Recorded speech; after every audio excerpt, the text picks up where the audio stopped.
Prudential has won a lot of awards and accolades when it comes to the company culture. I know recently you guys were ranked third on LinkedIn's 2022 list of the top 15 companies in Singapore to grow one's career.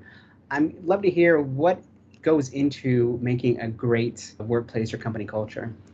Yeah, I think firstly, we are very honored to be listed in my LinkedIn, to be ranked number 3 in terms of company culture. I think in the end, all companies, right, would have certain elements that dictate a culture. In fact, most companies will even put it on their walls and remind everybody this is the culture, this is the purpose. Most important of all is how do we get people to live it? And this is where I have a very strong belief that the leaders have to set the tone. The leaders have to be the one that demonstrate it, leave, and make sure that their own behavior demonstrate what the value system that the company is talking about. They advocate and they actually steer certain company decision in all kind of debate and discussion within the company, such that it in the end serve what the company set out in their purpose. If it starts to deviate, and I think that's where if the walls say something, but the leaders behave in another way,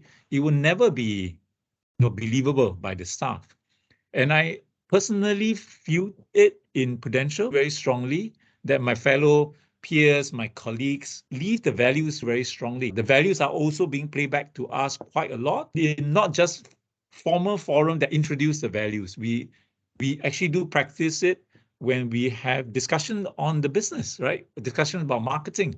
That is this something about the customer? Is this something that shows ambition? Is this something that is for us to demonstrate courage in terms of what we do, or curiosity or empathy towards customers? All these are the values that we question when we have hard debates. When sometimes there are tension in the discussion, right? Everybody would have different points of view, which itself is a good thing, because then we don't come in as a company of folks that just have one idea. No, we have various debates and different ideas from different folks. We listen to them.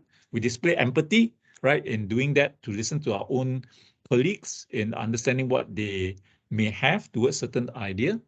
But once we are able to take away any personal references to why you like this or personal biasness and question it based on the company values that we believe in, I think that really helps the discussion in a very constructive and fruitful way. And I think that is pretty much alive within Prudential. In a lot of the discussions that I've seen, my fellow chief, or whether it's the COO, CF, the CR, for example, will preach the same kind of values as I do. For one thing, all of them lead to customer centricity. And it's fantastic to hear my fellow CFO actually talks about, is this customer-centric enough when it's supposed to be my job as a CCO? So that's great. That's great to hear. And once you have that common practice and common view and values that we live in, when the staff see it, I think a lot of the staff will actually believe and actually also live the values on their own.